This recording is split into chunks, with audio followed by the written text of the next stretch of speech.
pour Jésus notre Seigneur.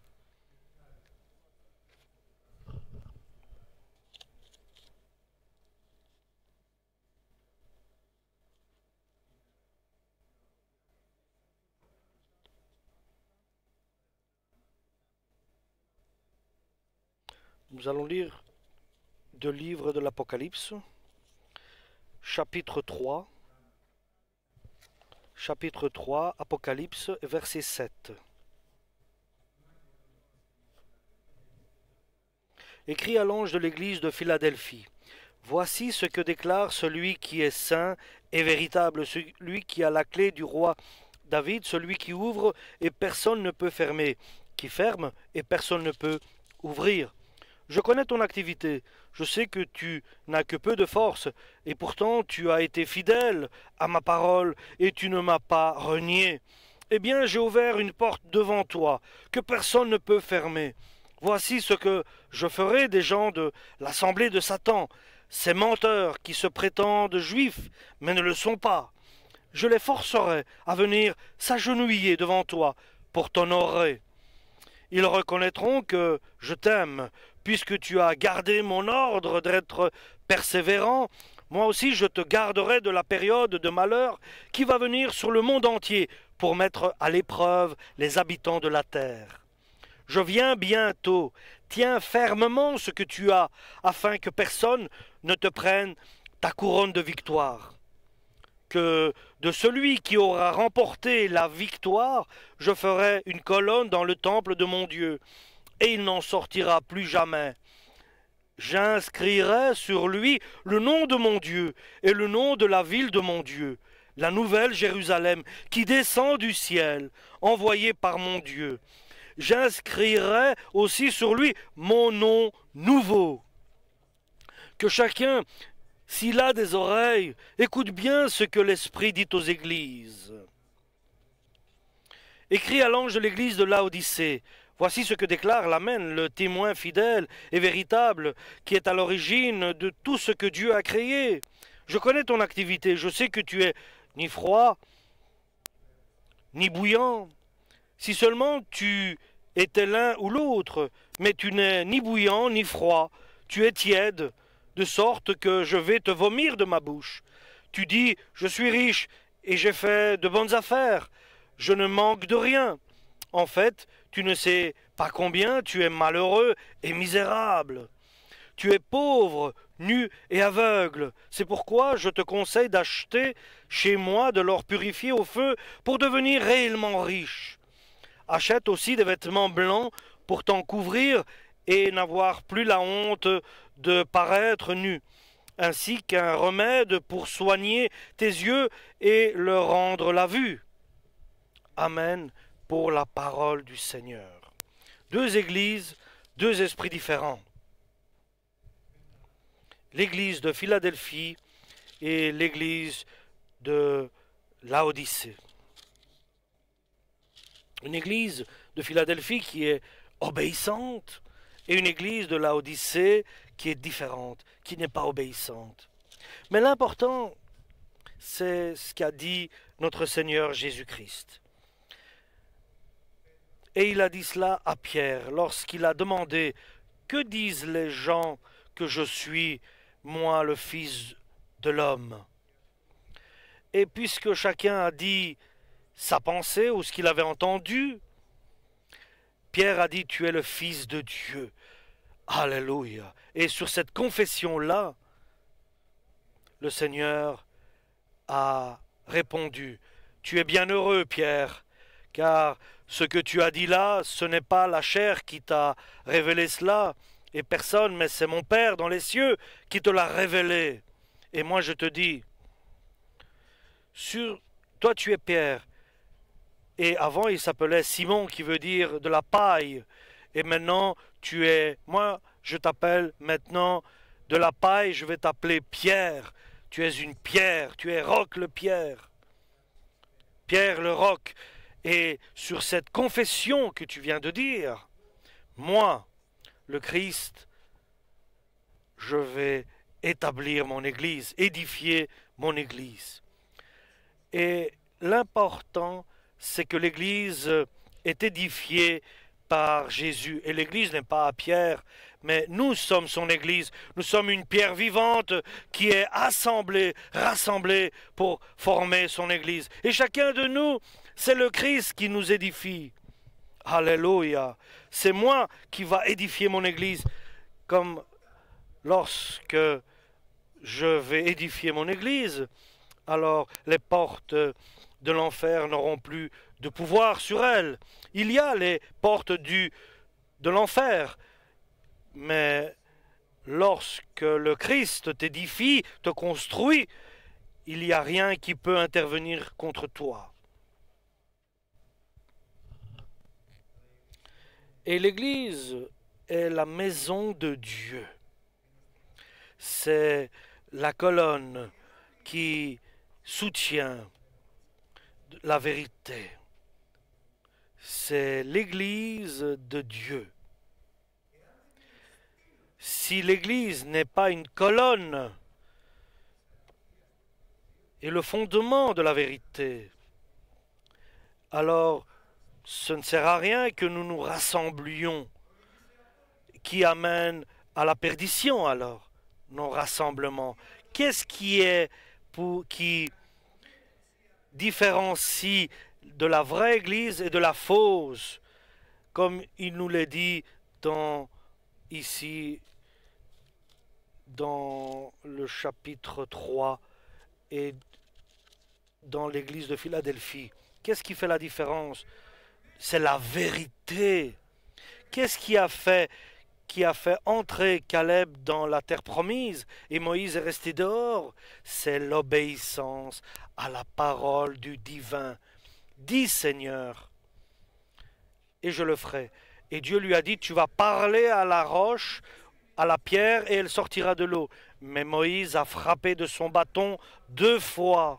Dieu ne lui avait pas demandé de frapper sur la roche. Alléluia. Donc c'est pour cela qu'il n'est pas entré dans la terre promise. Donc pour nous c'est un exemple. Attention. Qui est celui qui te soutient? Qui est pour toi la colonne et le fondement de la vérité? La vérité, alors les portes de l'enfer n'auront pas de pouvoir sur toi.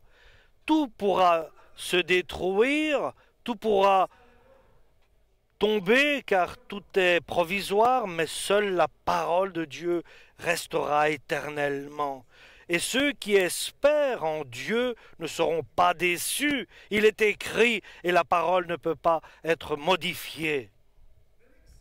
Et cela ne dépend pas de la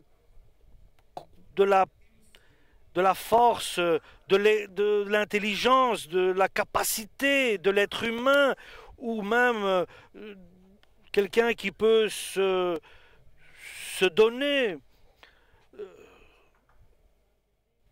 être à Dieu. Mais l'important, c'est de faire exactement ce que Dieu te demande, pas comme tu penses ou comme tu réfléchis ou comme tu t'imagines, mais exactement comme Dieu te le demande, comme quelqu'un de sage qui craint l'Éternel, le Créateur. Ce n'est pas facile de traverser le Jourdain et de prendre part à l'enlèvement de l'Église. Si tu n'es pas ferme sur la parole et si tu ne passes pas sur la parole de Dieu. Et nous savons que Caleb obéissait et accomplissait en tout point la parole de Dieu.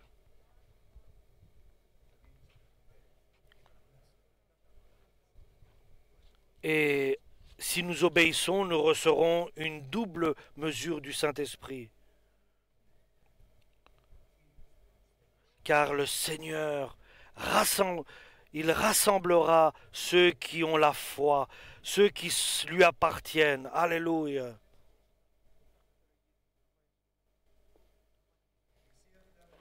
l'église de Philadelphie.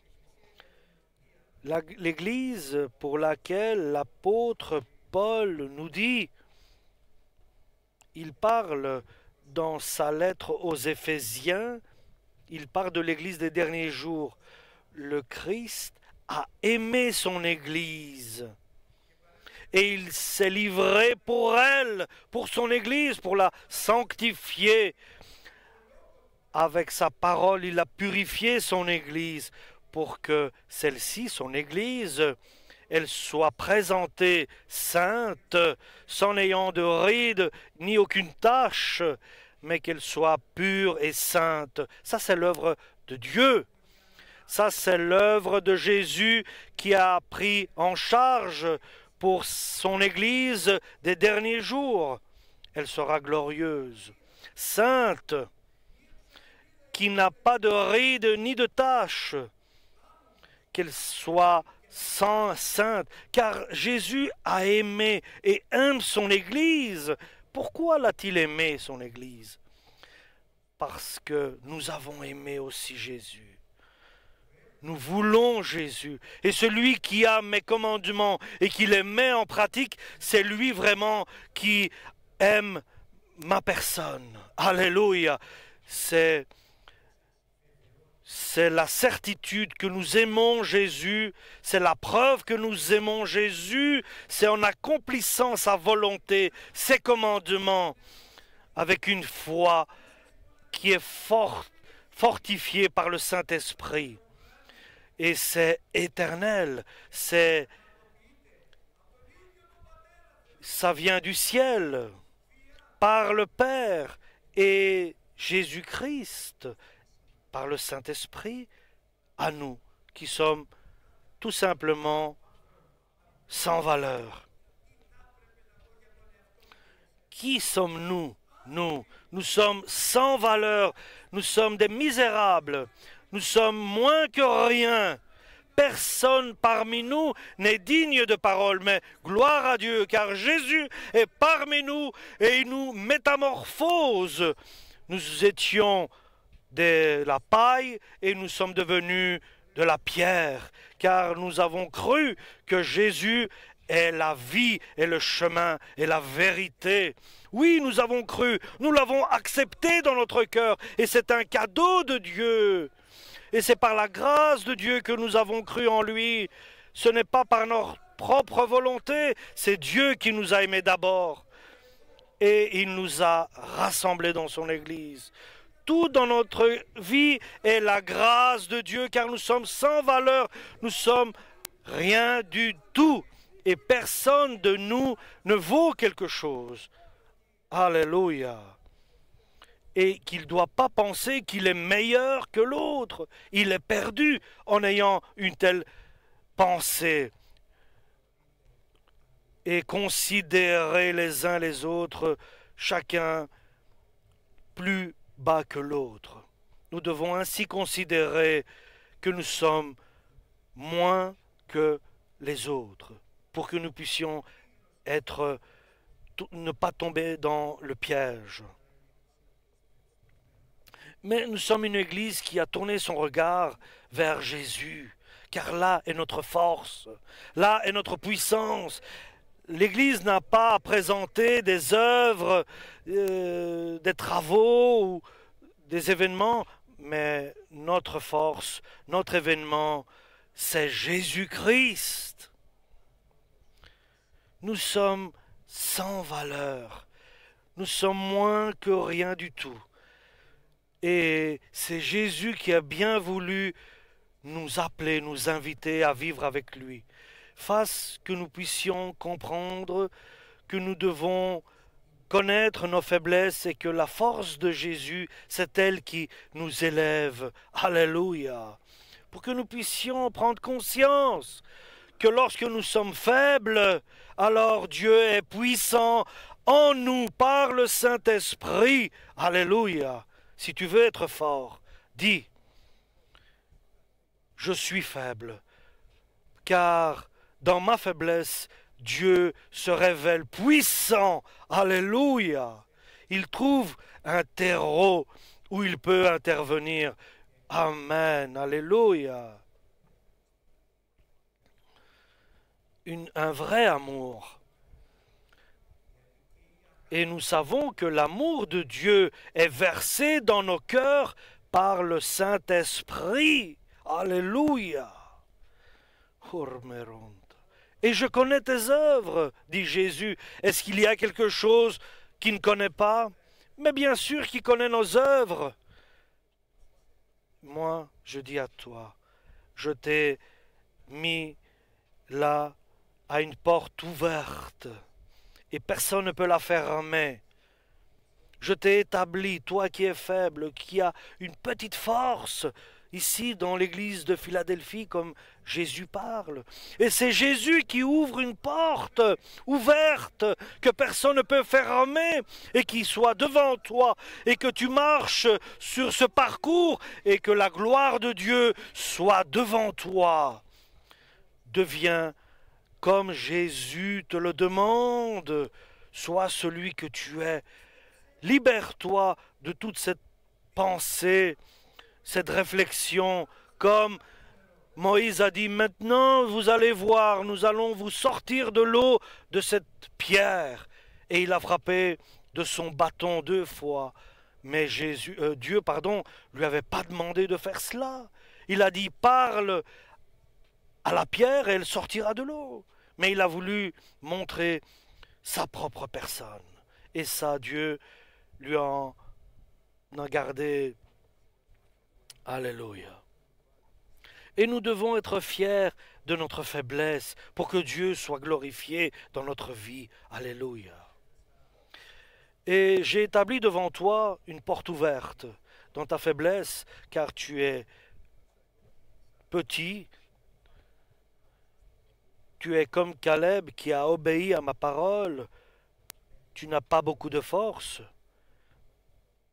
Et c'est pour cela que j'ai mis devant toi une porte ouverte, car tu as gardé ma parole et tu n'as pas renié mon nom. Alléluia. Oui, ça c'est la colonne de vérité. Alléluia. Le fondement de la vérité, tu es une colonne pour moi, nous dit Jésus ici dans l'église de Philadelphie. Et cette porte qui est ouverte, et écoute ce que je vais faire, dit Jésus aux responsables de l'église. Il y a une synagogue, mais qui est de Satan. Ils disent qu'ils sont église de Dieu, et ils n'ont pas la vérité, ils mentent. Ils mentent parce qu'ils ne croient pas à tout ce que je dis, ils ne font pas ce que je dis, parce qu'ils ont rajouté des choses, 1001 choses humaines, qui est même contraire à Dieu. Ils sont menteurs. Ils sont menteurs car ils n'acceptent pas la vérité comme je la propose, mais ils métamorphosent la vérité et il devient alors un mensonge. Mais j'aime ces gens-là. J'aime ces gens qui sont dans l'erreur. Pas moins que toi. Je les aime autant que toi. Et si pas plus pour les ramener. Qui Jésus aimait plus? Pierre qui a renié Jésus ou l'apôtre Paul qui chassait l'Église, qui méprisait l'Église? Lequel des deux Jésus avait plus d'amour? Pour Pierre qui l'a renié ou pour l'apôtre Paul qui chassait et malmenait l'Église de Jésus? Il aimait les deux de la même manière, de la même puissance, de la même quantité d'amour. Oui, Dieu nous aime. Il nous aime infiniment. Et Pierre, qui était un pêcheur de poissons, il est devenu un pêcheur d'êtres humains pour les ramener dans le paradis. Et l'apôtre Paul, qui chassait les chrétiens, il en a fait un apôtre des nations pour ramener des personnes dans le paradis. Et là, ceux qui sont dans la synagogue de Satan, qui sont menteurs, moi je les aime aussi. Je veux qu'ils viennent dans la vérité. Et mon attention est tournée vers eux. avec toi, c'est bien, mais il faut que eux aussi viennent dans la vérité, dans la lumière. Et j'ai mis une porte ouverte pour eux, pour qu'ils puissent entrer, pour qu'ils puissent venir. Et lorsqu'ils décideront, ils viendront, la porte sera ouverte, ils pourront entrer et me glorifier. Et alors, ils vont vénérer et ils connaîtront que moi je t'ai aimé et que je t'aime encore. Il aime son Église. C'est pour cela qu'il la métamorphose en sainteté et qu'elle n'ait pas de tache ni de ride, qu'elle soit purifiée. Et c'est cela qu'ils vont reconnaître en toi, ta sainteté, ta purification, ta pureté. Et nous comprenons combien il est important que Jésus confesse qu'il nous aime avec un amour éternel. Alléluia. J'ai te aimé car à mes yeux tu es précieux et je t'ai mis à part. Et ma maison et mon temple, c'est la colonne et de la vérité. Et nous pouvons dire une chose, que Jésus nous fasse, que nous devenions une colonne de vérité et que nous soyons la vérité, le fondement de la vérité. Alléluia. Alléluia. Que Dieu nous garde. Et que veut dire je marche suivant l'esprit? Je marche pas suivant ma chair, suivant la volonté de mon cœur, et je ne marche pas comme je pense, selon ma réflexion, mais je marche comme il plaît à Dieu, à notre Seigneur Jésus qui s'est donné jusqu'à la mort, qui s'est consacré pour nous, qui s'est sacrifié pour nous. Et fais attention, Église de Philadelphie, tu as gardé ma parole avec patience. Et quelle est la parole de Dieu? Et cette parole qui dit Dieu ne tarde pas à répondre comme certains pensent et disent, mais il patiente. Il ne tarde pas, mais il patiente car il veut que tous viennent à la repentance et soient sauvés et qu'ils viennent dans le royaume qu'il a préparé pour nous. Alléluia. Pour toi, pour moi, pour nous. Et le seul qui peut empêcher et fermer la porte qui est ouverte, c'est nous.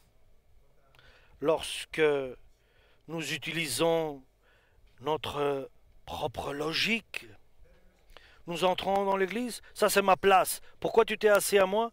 Par imprudence. Mets-toi sur le côté pour que je m'assieds. Qui es-tu toi qui penses ainsi? Ça c'est notre logique. Nous devons nous considérer les uns les autres comme des frères. Et nous devons nous considérer plus petits que mon frère. Si tu te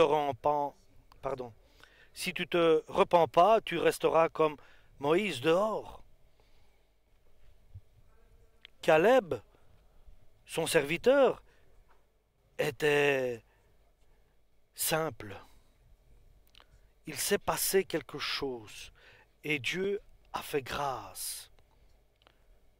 Et il lui a gardé les yeux ouverts et la force de son âge encore éveillée. Je parle de Caleb, bien sûr. C'est ce qu'il a annoncé, il a confessé. Nous voulons vivre et annoncer la bonne nouvelle. Garde la parole avec patience et patience. Fais et pitié, sois bon avec les autres, et de la compassion, car la compassion a plus de pouvoir que le jugement, que de juger et de condamner. Oui, la bienveillance. Ne soyez pas tous des enseignants, car vous serez jugés plus durement. Car nous savons que le pharisien et le lévite ont vu celui qui était blessé et ils sont passés à côté. Et pourtant, c'était des enseignants. Mais par contre, le samaritain qui est passé, il avait de la compassion en lui, il avait de la douleur pour son prochain et il s'est occupé de celui qui était blessé. Donc c'est un exemple pour nous. Et nous savons que celui qui scandalise un de ses frères, et fais attention, ton comportement, tes paroles, comment tu peux blesser quelqu'un.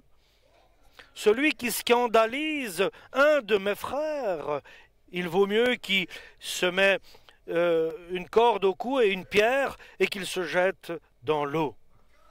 Mais bienheureux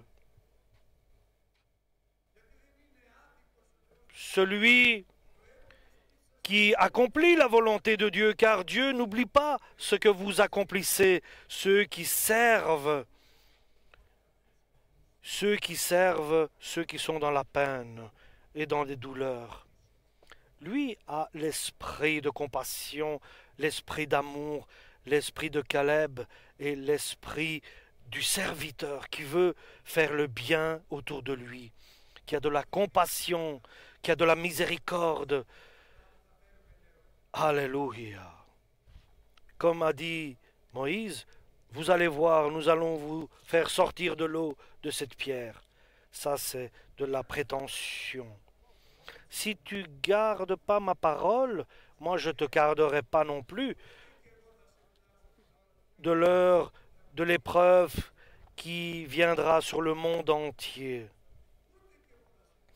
Donc, sois prudent. Si tu ne gardes pas ma parole, tu passeras les épreuves qui mettront le monde entier dans l'embarras. Pour que tu entres dans le royaume de Dieu par l'enlèvement de l'Église, c'est de ne pas scandaliser, de ne pas te mettre en colère et de ne pas être arrogant, mais de plus en plus bas, beaucoup plus d'amour, avec humilité, avec foi et fidélité à Dieu, pour que tous ensemble nous arrivions dans le ciel. Et n'oubliez pas la parabole du mariage du fils du roi. Et le roi a fait appeler tout le monde car son fils se marie. Et ceux qui étaient invités, disons, ah mais j'ai acheté un champ, j'ai acheté des bœufs, je me suis marié, je te supplie, pardonne-moi car je ne pourrai pas venir aux noces, au mariage de ton fils. Au mariage du fils du roi, tu refuses de te présenter par ces prétextes, par ces soi-disant prétextes. Jésus dit, je viens bientôt et garde ce que tu as, garde ce que tu as, pour que personne ne prenne ta couronne du salut. Garde ce que tu as le Christ, ne le perds pas, la grâce de Dieu, la bonté de Dieu, ta chaise dans l'Église, c'est le trône de Dieu. Garde ce que tu as, ne lâche pas, n'abandonne pas, reste encore. Sinon tu perdras ce que tu as déjà récolté. Que Dieu nous garde. Au contraire, avec l'Église de Laodicée, il a perdu sa couronne du salut. Et qu'est-ce qu'il a dit? L'église de Laodicée a dit, je suis riche, j'ai besoin de personne. Regardez ce que j'ai. Qu'est-ce que tu as? Qu'est-ce que tu n'as pas reçu? Pourquoi es-tu fier de ce que tu as reçu? Parce que c'était à toi, tu l'as reçu, donc il n'était pas à toi, tu as reçu. Ne sois pas fier de ce que tu reçois, de ce que tu as. car tout dans ce monde appartient à Dieu. Et Dieu lui a dit par Jésus, tu es riche, mais attention, je vais te vomir de ma bouche, je vais te chasser. Tu es riche, tu es béni. Si tu te repens pas, je te vomirai, je te chasserai, je te évacuerai. Et ça fait une grande douleur. Bien sûr, c'est pas bon. La manière dont il dit aussi cela, vomir, c'est pas bon. Ça, c'est l'avenir de ceux qui pensent qu'ils sont et qu'ils ne sont pas. Et ils disent, tu es tiède, je préfère que tu sois froid ou chaud, mais tu es tiède, tu dis que je suis riche et tu es pauvre. Car en vérité, tu es aveugle, sans vêtements, et il lui dit, repens-toi. Et que je te donne de l'or purifié au feu, pour que tu sois vraiment réellement riche. Demande-moi que je te donne ma parole. N'utilise pas ta parole à toi, ton cœur à toi. Et alors je te donnerai aussi des vêtements blancs pour t'en couvrir, pour que tu sois dans le salut. Et écoute, je frappe à la porte, et j'attends qui m'entendra, qui m'écoutera. Et celui qui m'écoutera et qui l'ouvre cette porte, j'entrerai et je souperai, je mangerai avec lui et il mangera avec moi. Alléluia. Et tu dois vaincre. Et celui qui vaincra, je le ferai asseoir sur le trône avec moi. Tu dois vaincre ton cœur. Le monde qui veut t'influencer, tu dois vaincre ta propre personne. Ce qui t'entraîne loin de Dieu. Et rabaisse-toi, et tu trouveras grâce aux yeux de Dieu, certainement. Oui, vide ton cœur de ta personnalité et de ta logique, et mets en toi Dieu, son amour, et il nous fait toujours gagner, il nous fait être vainqueurs et victorieux dans chaque situation. Le Christ en nous, alléluia, amen. Nous